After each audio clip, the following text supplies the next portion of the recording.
Look, in 2014, bro, I was selling shirts out of the back of my car at the gym for $20, $25 a pop, right? If you're gonna do real estate and you wanna do it right, you can't be doing other shit. If you really wanna make it, you gotta pour yourself into it, dude. I woke up one day and said, I'm gonna fucking sell houses.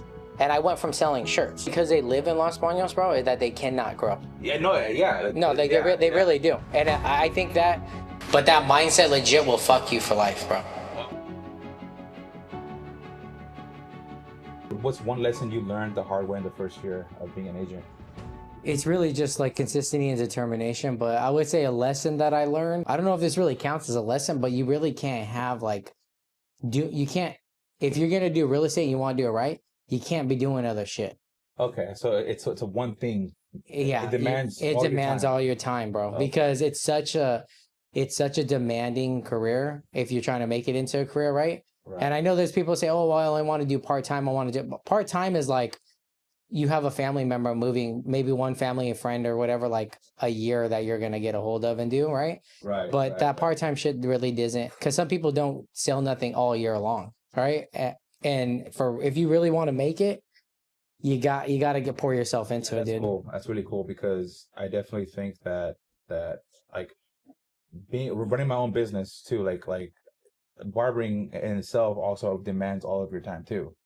Not in the same degree as like real estate, because I'm sure real estate there's more to lose in a sense, right? Because you're playing higher. Like let's put that out there. You're playing higher for bigger gains, you know. But yeah, man. I hear it all the time, especially from clients, like, oh, the market sucks, so I'm gonna go do this. I'm gonna change. I'm gonna change direction. I'm gonna go do this instead. And I'm like, oh, okay. Well, so you've only been in this industry for 6 months, and you're giving up already. Yeah, but to answer your question, the lesson I learned during that, right, is that you can't just bullshit real estate, and then you can't just give it like 25% or whatever, right?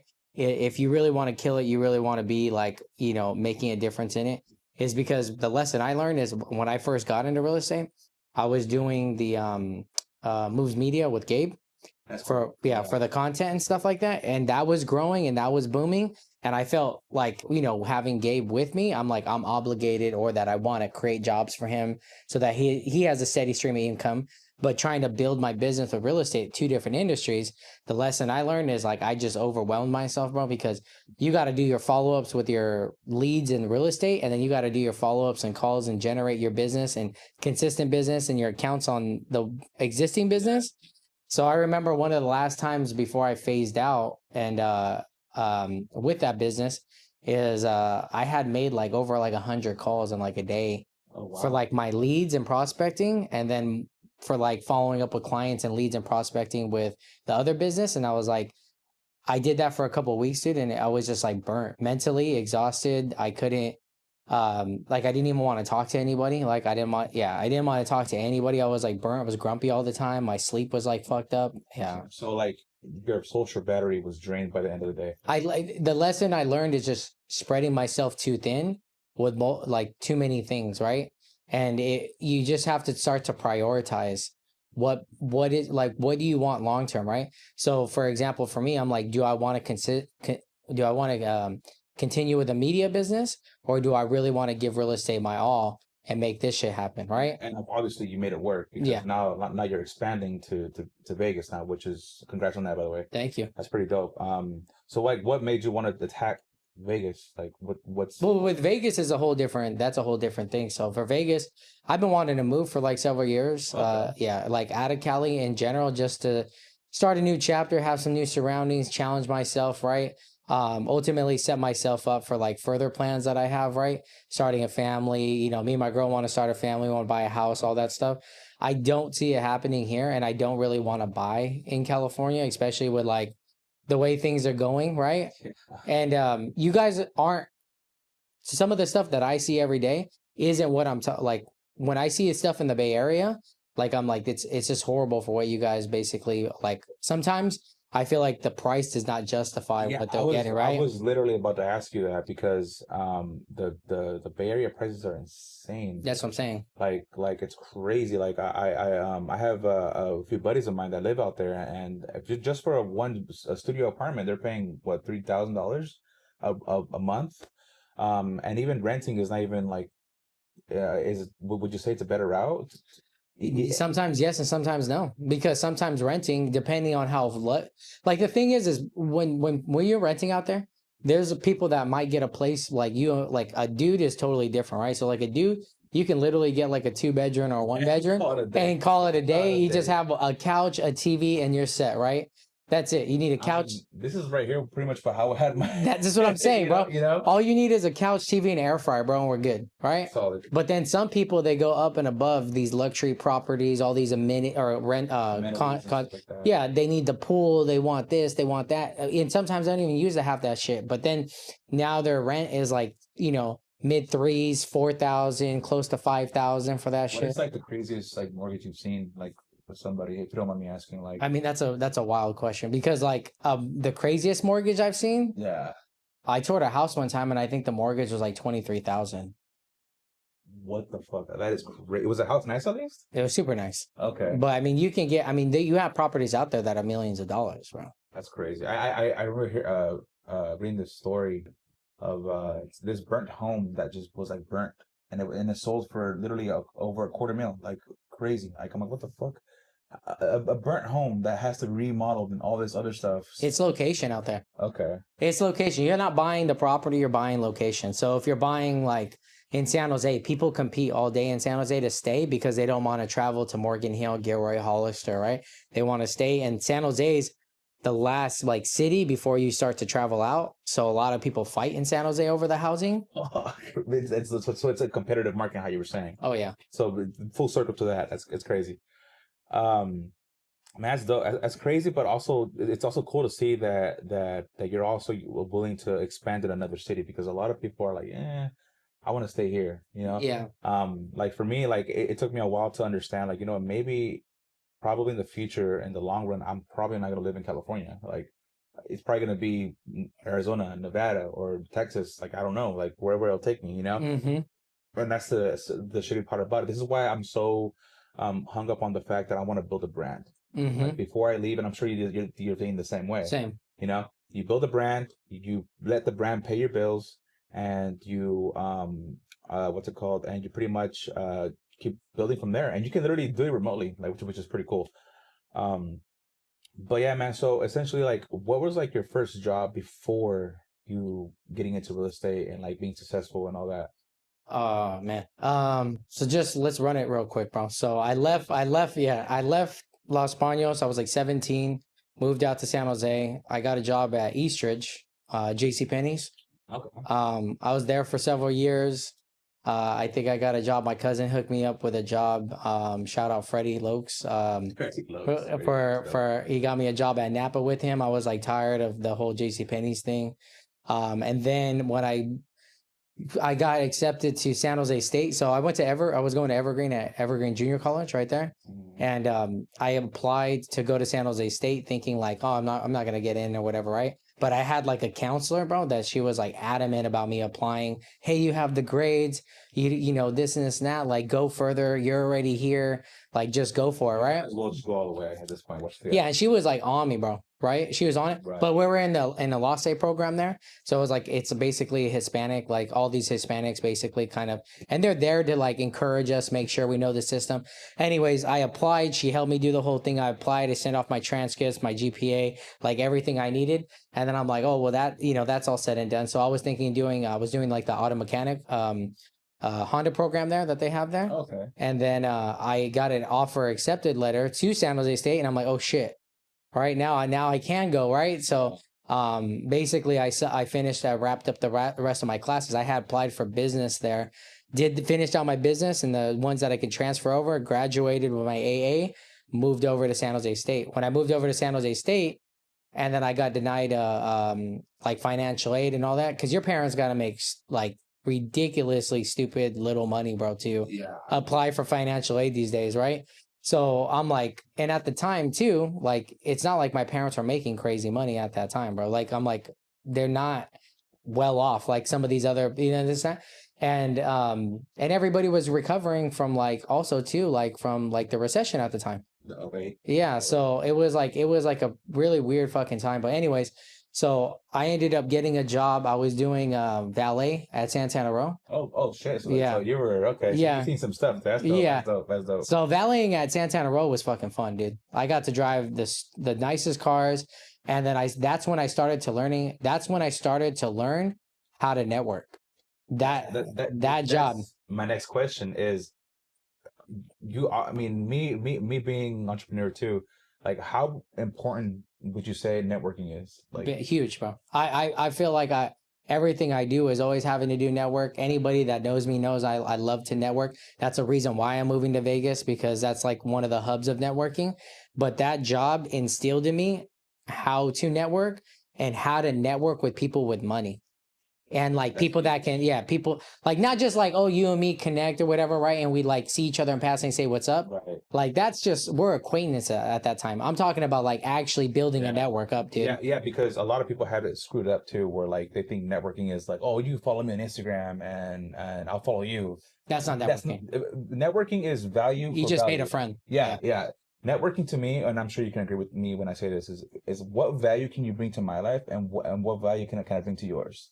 Value for value. That is literally networking. This is why we're here. Because 100%. You know, this is why we're here. 100%. Why we're doing this podcast, because I'm trying to make connections. I'm trying to talk to people, because at the end of the day, that's what entrepreneurship is. Yes. And I'm so passionate about this. The reason why I didn't want to niche down and just make it just center around barbering, because then it just becomes this aisle of just barber-centered stuff, and it's cool. I'm gonna have more barbers on the podcast. Don't get me wrong, but I want to have everybody that has that mindset like yourself, that's willing to network, because that's huge, especially in this time and age where we're seeing a bunch of stuff on social media, and there's a bunch of gains to be made just from networking.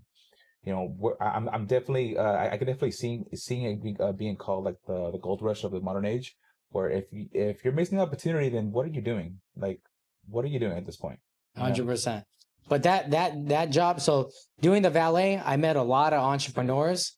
I met a lot of people with nice cars that have money. I started meeting a lot of business owners. That's what started to grow where I'm at today, like the love for all that stuff. And then what I realized is what you said, like exactly what you said, value for value, right? So I mean, there was a lot of people I clicked with, but like learning even how to deal with like people that have money, that carry themselves different, right? If they come in, they drop off their car. If you park them at the top, right? And you say, oh no, I got you, whatever, right? And you don't want to take like the $10 tip or whatever in the beginning. Oh, I got you. I'll leave it right here in the front. I started doing stuff like cleaning their dashboard, wiping their car down, like stuff like that. You started doing the extra stuff. Yeah, I started doing the extra stuff, keeping it at the top. I say, hey, like if you need something later, right? This and that. Oh, hey, we're gonna eat we're gonna eat here, this and it's not okay. I'll go grab the to-go box for you, bring it back to the car, like all that shit. Bro, some of those people will give you like 50, 60, $100 sometimes for like a tip later, bro. That's wild. Right? Just because you would go above and beyond, and at the time, I'm sure you didn't. Did you know that you were already doing that, or no? I just like at first I'll tell you. Is that just you? Yeah, no, I was already like kind of always. I've always had like very like a hustler mentality and stuff like that. But with them, it's like, okay, you want to do a little bit extra, and then they would always give extra back too. Like a lot of these people, I pick their brains. They would give me, oh, here's my number. Call me if you have questions. But a lot of people let me pick their brains on their business. Like how did they get where they're at, right? And I met a lot of people that built businesses that would come in there all the time. That's sick. This is gems, bro. Honestly, because I treat my business the same way you treated the valet. Mm-hmm. Like I go above and beyond for every single client, regardless if they're just, even if they don't tip me, I'm still gonna go above and beyond, because I mean that's just how you are. It'll return somewhere, bro. Yeah. It'll return somewhere. Yeah. So for another part and another thing is doing the valet or whatever at Santana Row is that there's another famous restaurant. I know you're bid to it. It's called Straits. Okay. I think I know that one. Okay, so the garage that I work at is right behind Straits. So whenever I used to park the managers' cars, right, they were always like flying in like 5 minutes before they got to start or some shit, right? I would take their car, I would park it downstairs or whatever in a spot where we kind of had like emergency parking, kind of some extra spots. Right. Park it there, and they would hook us up with food. Like me and all the valet guys, they would bring out food that they fucked up on a table or something like that. Bring it all out or whatever. So value for value, right? Hand in hand, right? Value. But then I started parking the general manager's car. And then she was like basically the big dog, right? So I parked her car a couple times. I would always make her laugh. I always make her feel like, hey, if you ever need anything, just let me know, this and this, that, right? Then one day she came out, top of mind, I guess you could say, right? Is that she came out one time and was like, hey, do you need a job? And boom. Boom. There. And she was like, I need you to start like ASAP. We'd like fired this person, this and this and that. I love the way that you're always on top of it, this and that. You could do that for serving. I had never served in my life, bro. So she hooked me up with a job serving. That led to bartending. And then I stayed at Straits while going to school. So I did the valet school. And then I also had picked up barbering. So I was doing barbering. Yeah. Wow. So you used to cut hair too? I used to cut hair too. Oh, that's cool. That's cool. So I did all, well, that happened a little bit further. But basically, I was at Straits. I was doing serving. I was doing the bartending, all that stuff. But doing that and valet, because I would, on the weekends, for when I was going to school, Friday, Saturday, Sunday, I would start my valet at 11 to 3 and then 4 to 10 serving. So that was like clockwork, like every weekend, all summer long, especially. But I was meeting people left and right, dude. Then when you're working in Straits, instead of meeting all the people that are parking cars that are coming there temporarily, now inside Straits, I'm meeting all the people that they're living in the condos and the high rises, townhouses, all that, like right there. So it's another network now that I'm building, and then I'm getting a double dose because I get to see the people that are coming and flashing money, and I get to see the people that live there. And then that built me up to like being comfortable to talk to people. First, I learned like how to kind of introduce, like the introduction. Now I got to like really meet like more of the people that live there that I see on a day-to-day basis and how to handle those conversations and build relationships. That's dope. That's dope. Yeah. And I definitely think that's all it is. It's just connections with people, and especially if they like you, especially if you go above and beyond for them. That's another reason why I definitely think that really put a what's it called? That really helped you go forward a lot quicker, right? Would you say? Yeah, because so how would it like being able to, with valet, with the serving, with the bartending, being able to like talk to these people that have money, that are somebody, right? And I got to meet, I mean, at Straits, I got to meet a lot of people, bro. I got to meet a lot of famous people. I got to have like connections with people. I got to have relationships with people that people, I would tell them and they're like, what the fuck? You know, I would meet celebrities. I would meet singers. I would meet athletes. Which one of those would you say was like the biggest like impact on your success and stuff like that? I don't know if I would say success, but I've never really been too much like starstruck and stuff like that.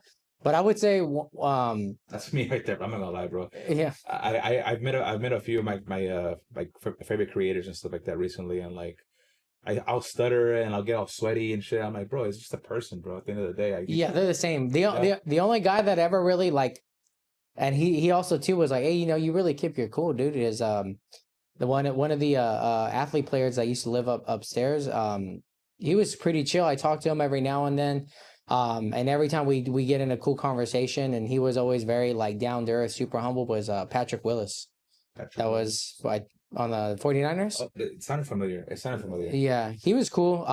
Real low key dude. Stacked his money, did his thing right.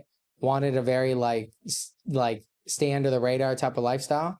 But he was always cool to chop it up with. But I would say some of the celebrities that I got to see that I was like kind of starstruck with is I got to see Brian McKnight one time. Got to serve Brian McKnight. Brian McKnight, I don't know. He's the one that sings the It's Like a Dream Come True. Oh, okay, yeah. So you met that guy? That's crazy. That's crazy. That's dope. And then all in San Jose, Santana Row. Mm-hmm. That's sick. And then Lil Wayne came in one time too. No shit.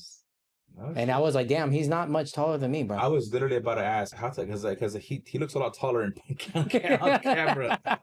On camera, he looks a lot taller on camera. But I'm like, they really do them angles, because I never thought he'd be the same size as me, bro. Oh wow. Yeah. Oh wow. Like, just picture me with dreads. Picture you with dreads and tattoos. That's hella funny.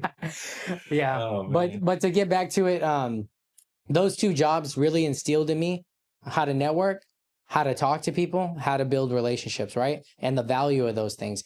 You do something for them. And that's the thing I think even now in real estate is that people don't fucking get that, because when people want just to meet somebody, and they say, well, I do the job, why not work with me? Yeah, yeah. Right? Is and the It's like thing half the race already. yeah, but it's like they don't realize you have to provide value first, that get the person comfortable, treat them like a person, have a conversation, right? And then it's like value for value, right? Right. Gain their business. All that, those jobs really did mold me to, I think, to start getting to where I am today. And then about 2014, when I had graduated San Jose State, I had graduated with my bachelor's in business marketing. So I already learned how to market while I was doing that. Then I was learning how to build relationships, all that stuff in the meantime with work. And then they combined the two. So you were going to school, and then you were pretty much getting tested every day, which is pretty cool. Yeah. So basically, and then when I had graduated San Jose State, I had went and I had opened up with a previous business partner. I had opened up a clothing line named Real Gentleman, right? And then from there, that snowballed over into Prodigy. And I think... So you're the face behind Prodigy. Yeah. Me and the old business partner, Sal. That's crazy. Because back in the day when I was really into fitness, I've always wanted a Prodigy shirt, but I could never figure out where to get it. That's crazy. If you guys don't know Prodigy, if you know, you know. If you know, you know, right? If you know, you know. Yeah, and I gotta shout out a lot of people here, and I don't know where the listeners come from, but like my biggest fan base was always in Los Baños and San Jose. San Jose, it took off, it grew. Los Baños, when I started coming up here to do like kind of the fit right here, I don't remember, what was it, Fit Republic or whatever? It had like 4 names. Yeah, I don't remember what it was in the beginning, but the guy that used to work there, Johnny, he's the one that really plugged it in. He allowed us to come as like a vendor set up. That's what started to really grow that here. I do remember Johnny. He was a cool guy. Yeah. Cool guy. And that's what really set it up here. But that alone, dude, like if you look back when we're able to set up, the first 1 or 2 times I did it solo, and then other businesses started doing it, and then it started to grow. That's cool. Kind of. And I thought that was cool, bro, because there's a lot of people in town that want to do stuff. Especially now with brands, bro. So my next question is, I remember one time you told me something about like if you ever wanted to start an apparel brand, you have to have the next season already ready to go. Oh yeah. Yeah. Like, so like if you're like in summertime and it's coming to like, I mean, you're coming up to August already, you need to have your fall ready to go, you know, and then a step forward. Yeah, like a month and a half in advance, bro. Okay. So like it's never like, you never should be like coming up to, winter and then your winter release. Your winter release should already be printed prior to the season. So it's kind of like how Apple does it, right? Like we're not getting the latest iPhone. We're getting a tested product. Like they already have the iPhone 25. Yeah, I'm pretty sure. Yeah, they have it. They probably have the iPhone 26. You know. Yeah, but we're just getting a tested product that's already ready to go. And then it's vice versa to the whole branding thing. And ever since you told me that, it never faded away. It never faded away, bro. Never faded away. So this is how I'm treating this podcast. Is every 4 episodes, every week, I have to have them done. Every week. I noticed that you had them stacked. Every single week, bro. I already have, including yourself, in total, I want to say about 26 guests lined up, which is insane, bro. That's literally 26 episodes. And not including the ones I'm gonna do by myself. Mm-hmm. You know what I mean? Which is dope. So like back to the whole branding thing. Or actually, you know what? Let's finish your story because we didn't really like. Yeah, let me tell you the fate. With the Prodigy, and another lesson too, like even for somebody listening, right, is that when you're doing something, right, with your business and stuff like that, you do want to learn the ins and outs of your business. One thing that I think I failed, and I lesson learned when I started other businesses prior, right, is like when it comes to like for Prodigy, right, originally I had like a photographer, a videographer, all that, and those guys were good guys and they took care of me and they did that, but then they had their own dreams to chase, their own new jobs and opportunities. Once they fade out, then I was stuck basically at like a halt because I didn't know how to do the photos and edit them. I didn't know how to do the videos in it. So then I took I took like the resources I had, and shout out to Fika Felix. I don't know if you know who. I don't know Fika. Yeah, shout out Fika. Yeah, so then him and my boy prior Max, the one that was helping me with all the editing, he helped me with enough to get my foot going, and then Felix kind of came in, showed me exactly like kind of do the color contrast and editing and stuff like that. Then I was able to kind of get things back moving and stuff. But just for anybody looking, anybody that's listening that's going to start a business of that, you do need to learn the ins and outs of your business to be able to hold it down and carry your business if needed. But I would say looking back too with Prodigy, even though I had the business partner, even though I had teammates and stuff like that, you still need to you still need to delegate like the work, bro. That's my next question, because I myself have a hard time delegating. Yeah, I have a fucking I'm a do it myself type of person, and if it's not the way that I want and how fast I want it, like I'm just like get the fuck out of the way. I'll do it. Yeah. I'm the same way. I'm the same way. But when it comes down to it, I know at some point I'm gonna have to. Yeah. I'm a lot better now in real estate with that shit. Yeah. And letting my team and the admin team handle that shit. And so I can go out and already get and fish for the new sale, get stuff under contract. I mean, keep my fucking eye and things and the momentum and keep my eye on the ball, right? Right. But I learned that the hard way with Prodigy, bro, because things would things would happen, and things always happen. They're always going to happen. But, you don't want to let go. And sometimes I look back and I'm like, had I let go of a little bit more stuff, focused on sale, focus on the expos, focus on generating more business, this and that, maybe we could have took it a step further. Right. I mean, who knows what it would have been now if you would have still done it. I'm sure if you would have started Prodigy all over again, what would you have do? Like what would you do now if you would start a whole brand from scratch? If I would start a whole brand from scratch, I would still run things pretty much the same, but to be honest with you, I would delegate a lot more work so I could focus. When what we really started making money in was towards the end was accounts. So a lot of like supplement stores, gyms, all that. Once you have, I mean, looking at, I was always chasing the everyday person for sales and stuff like that, and we did great with sales. But when you have the store accounts, you're selling like $2,000 worth of clothes in one batch. Right? Oh, shit, really? Yeah. So imagine if you have those. So let's say you have 5 stores and they're buying 2,000. That's $10,000 worth of inventory that just single month, right?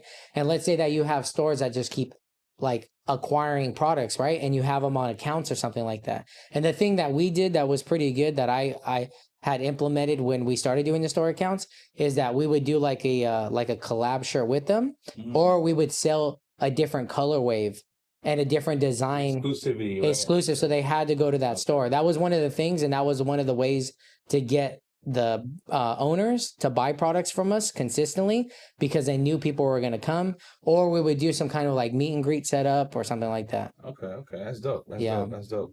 Because like I mean, for me, like one of the things that I'm currently learning too is sometimes working hard isn't necessarily the right way to do things. Because I definitely, especially like in my field of work, where you have to work hard, you have to be booked out to make money, that's not necessarily true. Just because like nowadays I don't have to work so hard to make 1,000 or 2,000. You know what I mean?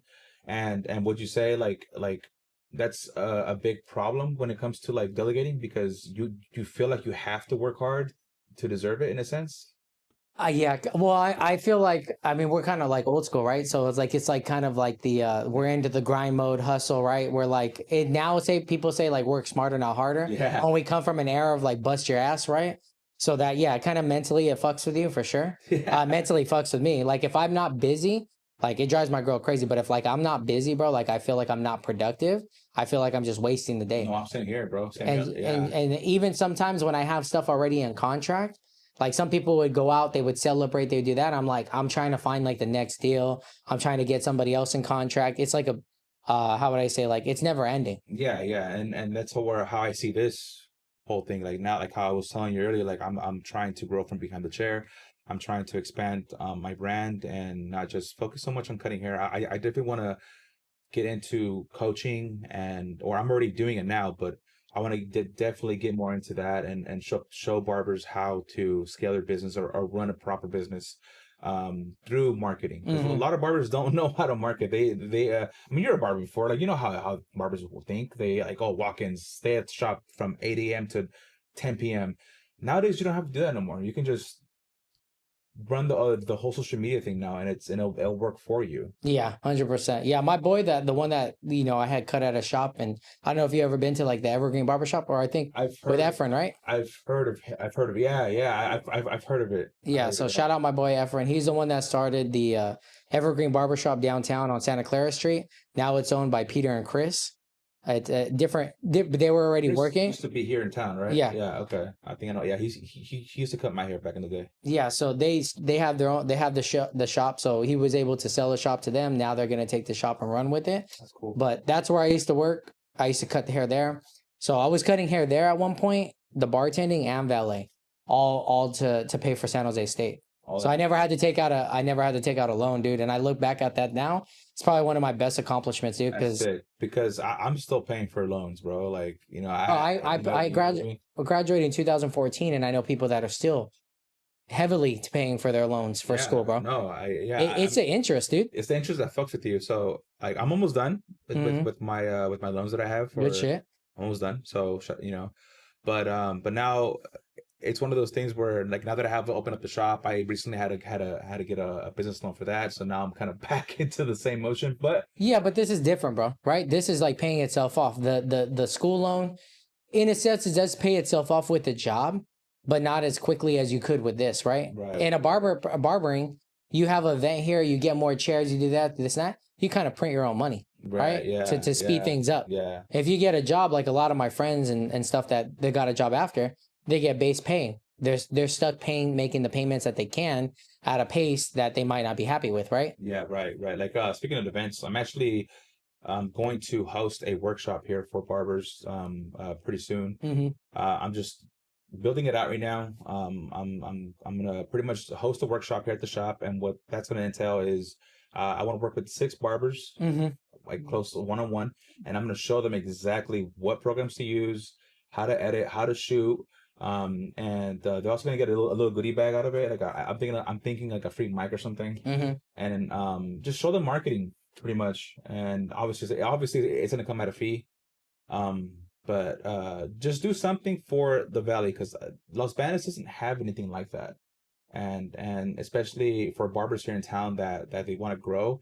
It's really hard. It's really hard for barbers to. People think that because they live in Los Banos, bro, that they cannot grow. Yeah, no, yeah, no, they really do, and I think that mindset, like, no pun intended, because the episode, right, or what you're trying to do, but that mindset legit will fuck you for life, bro. Oh, 1,000% correct, bro. Like, I definitely think that when I started scaling my business here in town, people didn't believe me until I started working. Mm-hmm.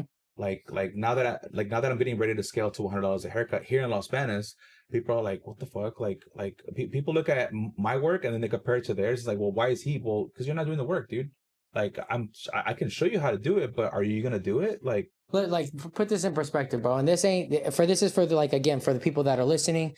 This is not a flex. I don't like to talk about. It's more so to show what's possible. Let's put it. Let's show what's possible, because people do really need to change. Look, in 2014, bro, I was selling shirts out of the back of my car at the gym for $20, $25 a pop, right? For the clothing lines and all that. Then I went into social media management after I shut down the clothing line. All right, I went into social media management. I hit the ground running, went downtown, asked all these people that were way too old to be running Instagram, I can come in and take photos for your thing. I'll run your whole Instagram account. Started doing that, $250 a week, right? Post 3 to 4 photos, all right? Do all their Instagram, take care of the hashtags, everything that was like all that stuff. $250 a week, right? Boom, got that going. Then I went to developing websites. First website I ever developed, ironically, $250. And I didn't know what the fuck I was doing. It got better. Started training myself, watching YouTube. One of the last once I reached about $3,000 a website. Once I was at the end, and I was getting multiple clients at a time, so it was like pretty good at the time, right? And even with the website stuff. So when I was doing social media, everybody kept asking, "Hey, do you know anybody that does websites? Do you know anybody that does websites?" I got asked so much. I'm like, I need to learn how to do that shit. So how I ended up doing that, and how I ended up snowballing and leaving the social media to the website, is basically, you say, like, I come in here, I'm running your social media. I say, hey, Josh, do you know anybody that is doing any kind of website work? I say, oh yeah, you know what? Go ahead and write, here's a business card. Go ahead and email this. Tell them what your details are. This and that. You're not saying it's you though. No, I didn't say it was me. That's cool. But That's yeah, cool. I didn't say it was me. I even did that when I was doing clothing. So when I was doing clothing and people are buying products online, I say, hey, go to the website Prodigy Collective, this and that. People didn't know that I was even involved with Prodigy. That's fucking crazy. I didn't even know you were involved. That's what I'm saying. I never told anybody, bro. So like, I mean, only people that really knew, right? But I never went around like saying it, this, that, because I always wanted, like, even when I kind of think about back and forth, I didn't count my first sale with Prodigy until somebody I didn't know bought a shirt. I think that's a true sale. Right. Your friends and your family are always going to support you, bro. They're always going to, whatever the hell you do, right? And they're always going to do it out of love. They're going to do it because of the friendship, the bond that you have, right? Mm-hmm. But when you get somebody that is somebody completely different, that's like a true sale, right? Yeah. So even when you cut hair, if I come over here and support you on grand opening, you say, thank you for stopping by. It's all love, this and that. But somebody walks in here because they saw you on Instagram, because they're walking by, because they saw your billboard or whatever. You say, well, he actually really did come in here on his own, right? Right. It's like a true sale. So for example, when I did all those combined, well, at the end of my thing with the website or whatever I went from charging originally $250 to $3,000. I think the highest one I did was about $3,500 for our website, right? But we're doing the works. We're doing video, photo, the SEO. We're connecting everything. I'm doing products. I'm building out shops. All these widgets, like everything in it. That's sick. All that what you just said, it really does. It fascinates me. Like I really find it very fascinating, and I aspire to learn those type of things, especially for my business and to help other people with that. Mm-hmm. That's pretty sick, dude. But I really do agree with you that the people here in town need to stop with that mindset where it's like scarce, like. Well, just like take it a step further now with real estate, right? Right. Like I woke up one day and said, I'm gonna fucking sell houses, and I went from selling shirts. It's crazy. Right? Yeah. It's crazy. But some people are really not going to be like, I can't do that. They can't fathom it, right? But I sold shirts for $20 a piece out of the trunk of my car. 2024, team. Now it's 2025 and I'm selling houses over $1 million, taking home a paycheck from 20 to 25,000. That's crazy, bro. Right? That's crazy. And some people can't wrap their head around it. And it's like the people that can't need to change the mindset that you could do whatever the fuck that you want. I failed multiple businesses to get where I am today. The thing is that you failed, but you didn't fail backwards. No, you fail forward and you fail fast to get where you want to get. Yeah. That's awesome. That's awesome, honestly. So, but yeah, dude, like this whole hour, it was supposed to be 25 minutes, but it's my bad. No. This was honestly really good. I really love when conversations last longer than what I'm aiming for, because this just means that I'm doing something right. Mm-hmm. You know?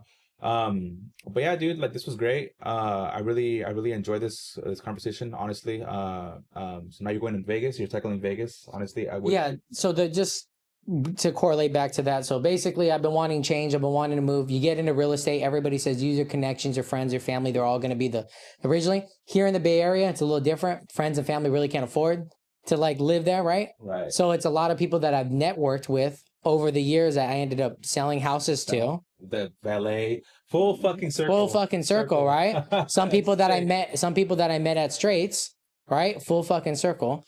So some of those people, right? Yeah, that's sick, dude. I know. That's honestly a badass story, because like no one, I'm telling you, but no one, I definitely think people needed to hear that, because you went from selling shirts, selling fucking houses, bro, and like now you're tackling a whole new city, which is fucking crazy. It was always like a next level, fucking bro. Ladder, bro. If you think about it, you know, this didn't work, but you were still climbing up, which is fucking sick. So, what does 2020? What does the rest of 2025 look like for you? So we moved next to about 2 or 3 days. We moved over to Vegas. I start work the day after Memorial Day, hit the ground running. I got a few transactions that I'm still working on here. I just signed 2 listings out here too, so I'll be back and forth all summer. We're doing basically a whole repair, and I'm going to try to, document all that stuff. And I'm really excited because I like to be involved in the houses that look like crap,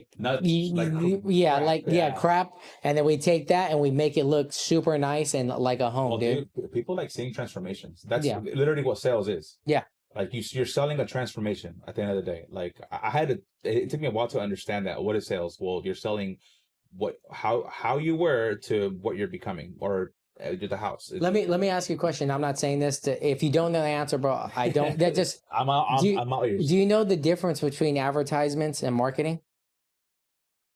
That's a good question. No, I don't. So basically, that's one of the things I see with everybody. And I feel like a lot of people, when they go and just flash a flyer on their Instagram or they say this and that, they go, oh, well, marketing. It's like, that's not really marketing. That's advertising. All right. Oh. So the marketing is creating an experience, feelings behind the So advertisement. marketing is a whole bundle of, like, you're pretty much packaging it. Yeah, well, you're creating like you ever watch a commercial and you get like emotional or you feel it, right? The one I'm thinking about is the "Are the arms of the fucking dog one." Oh, the angel song or whatever. That's the one I'm That's a thinking. hella random ass commercial to think of. Yeah, I know, but that's the one I'm thinking about whenever all those fucking poor dogs. I feel something for those fucking dogs, you know. So that's why it makes sense the way you're saying to the emotions. Yeah. So like anything like with emotions, that's marketing. That's creating like when you take, so you watch like a video on Instagram and you're like, you see a vacation, right? And you're like, fuck, that shit looks hella fun. They were doing this, they were doing that. Somebody watches your stuff there. You say like you do a haircut, people are like, oh, the haircut, makes me feel more confident. I was able to go in and crush my interview, this and this and that. Like you're creating, that's more of the marketing side, right? But you just flash like a haircut, like on the poster like that, right? That's just like more of an advertisement. But the thing is, so many people get that wrong and people don't understand that these days. They just say marketing for everything, dude. And when you said sales, right? Sales, if you can sell, you can fucking do anything, bro.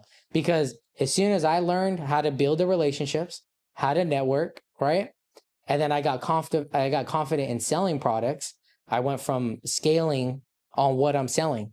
So shirts, social media, websites, right? Yeah. Videos, That's sick. and now houses. I fucking love that, bro. Like that's a hell of a story, bro. Honestly. Yeah. Just because like I literally learned so much in this hour, like just like the whole advertising, the whole marketing. That was fucking gems, bro. That's fucking phenomenal. But yeah, dude, like that was great. I definitely want you back on the podcast again. We can see what happens once I get settled in Vegas, maybe for next year. But the thing moving to Vegas, as you can see, when I first had introduced myself or whatever, Josh in the neighborhood, believe it or not, I'm actually using ChatGPT on how to build my brand. Yeah, shout out Gabe on that. Me and Gabe brainstorm all the time. We put stuff together, but the thing with the ChatGPT now is instead of just using it for like super basic stuff, right? I'm trying to see, okay, well, how can I build my brand as a realtor? I inserted my Instagram, this and that. ChatGPT basically is like, you already do all the videos with like neighborhoods, photos. I mean, your restaurants, local businesses. Now that you're moving to Vegas, you can take that up a step further. Build that, but not when you're selling houses. Don't just sell the house or the property, right? Sell the community. So that's why I changed the name, Josh in the Neighborhood. I love that. Yeah, that's sick. So you're adding more emotion to your name, which adds more to the value that you're trying to provide. And more to the marketing. Aspect to it, right? Sick, bro. That's sick. That's dope, bro. But yeah, so what is one thing you can give to anybody that's starting right now in marketing, social media, and real estate? Like, what is one thing across the board that you can say right now that's like helped you change the mindset? Okay, this is what I'm gonna do, and I'm not gonna quit. I would say a lot of people that I've seen, day to day, dude, is if I'm giving advice to just start, just fucking start. Just start planning what you're gonna do, and then just start executing it, right? Because like, I tell a lot of people the story, even like my friends, family that know my story or whatever, right? A lot of them are like, dude, all the stuff you've been through, this and that, it's crazy. Like, you've been so many ups and downs and stuff. You got to learn how to battle the storms and the weather, the good days and the bad days, right? But just to give somebody basically, like, what I would say is just go fucking do it. Like, whatever it is you have planned, just go do it. We live in a crazy era, bro. You can be sitting on a couch one day and a year later you could be if you really wanted to, dude. It only takes one fucking connection to put you on, right? One good connection can change your life, bro. Right? And all the moves you make in the meantime, they're all a sum of your life, bro. But like, you got to make sure you're making the right moves. You got to make sure that you're making whatever it is that your goal is a priority. And you got to and these days too, we have so many distractions, bro. Oh, you're telling yeah. Oh, yeah. There's so many distractions, bro. Oh, yeah. If you really have a goal, if there's somebody listening right now that says, hey, I've been working on this business or I've been thinking about this business, like, it's up to you at whatever. I mean, especially too, if you're young, go after it. If you're even borderline still 30s to mid 30s, 40s or whatever, like there's people that are starting businesses in 50s, 60s and still taking off, dude, right? There's just one dude named Myron that I recently came about with one of my mentors. He's 61 years old and he made his first 15 million last year. His Like, first 15 million? yeah, Yeah, fuck. yeah, That's fucking 61, bro. That's what I'm saying. It doesn't. 61. We live in a crazy era, bro. You can be young or you could be old and still fucking get it. And the way he did it was he was posting long form content on YouTube for like 9 years. See, Like, yeah. Like, And the thing is, dude, is when you're younger, you think you have all the time in the world. When you do, in a sense, right? However, you can get started. You don't need to wait until you're older, bro. Yeah. And a lot of people that I've grew up with, right? Once they started having families, once they start having kids, married, this and that, the whole plan changes, and you could just tell they wish they would have started then, Yeah. and they would have did the damn Well, thing, dude, like I have a bunch of long form content on my laptop that I've never posted, and if I would have started back in 2016. Yeah, you could be a different place. You'd be YouTube famous today. Exactly. So I this is why I'm doing this now. Like, I'm not making any more excuses. This is what I'm doing now. The reason why, again, why I'm doing the podcast, to make sense of what I'm trying to do with conversations, right? But yeah, dude, that was this was on honestly a great hour. It went over than what I thought, and it was worth it because I learned a lot in this hour, and I know my listeners are gonna learn the same. So moving forward, where can they find you? And if you have any questions like that, social media wise, where can they find you? Yeah, my social media, like I said, my handle is Josh in the Neighborhood. Anybody has any questions? A lot of people always talking about how, I've been always wanting to get into real estate, or if it's not about buying a house, they've always wanted to get into real estate, right? Yeah. Oh, and there's different types of real estate. There's people that want to buy a house that they want to live in. There's people that want to invest. There's people that want to flip. You guys have any questions about any of that? You guys just DM me, contact me, message me, whatever, right? And but the plan moving forward too, you guys can catch me. I'm going to be trying this year. I mean, you might sound dumb, it might sound kiddish, corny, or whatever. This year, I'm focused on, as soon as I get to Vegas, I'm focused on growing my TikTok and my YouTube, dude. It's not corny at all, bro. It is not corny at all. Yeah. To grow social media these days is a gold mine. If you're not doing social media, what are you doing? Well, the thing is too, is that a lot of things that we don't factor that in. It's free, bro. Yeah. Oh, yeah. It's free. So I literally learned this today. And I mean, I knew, I just didn't know how to paraphrase it. People pay for what they value for, and people pay to pay attention. Because think about it, all the free shit that's on YouTube, people don't do. Oh, but once you pay for it, I paid for it, so I have to. That's why it's called invest in yourself. Because that's how you're gonna apply what you're learning. Is you're gonna it's eventually gonna 10 times eventually whatever you're investing in yourself. Yeah. And I wish I knew that sooner, but if you're not doing that now, then do it soon. Yeah, so the handle is Josh in the Neighborhood. You guys have any questions, real estate related? People, like I said, they always think it's just about buying a house, right? If you're looking to buy a house, buy a rental, flip, whatever the case may be. Even some people now, even since I started saying that I'm moving to Vegas and I put that on, I have a lot of friends and family that are even like, hey, you might catch me out there looking at a house, right? So a lot of people want to come out.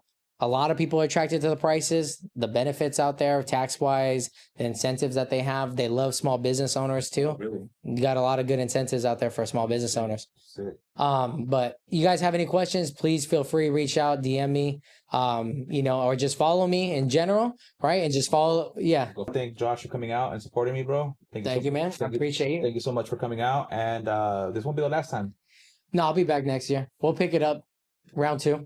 Episode 60. Episode 60. Let's fucking go. All right, guys. Thank you guys for watching. Don't forget to like, comment, subscribe, and share. Thank you. Peace.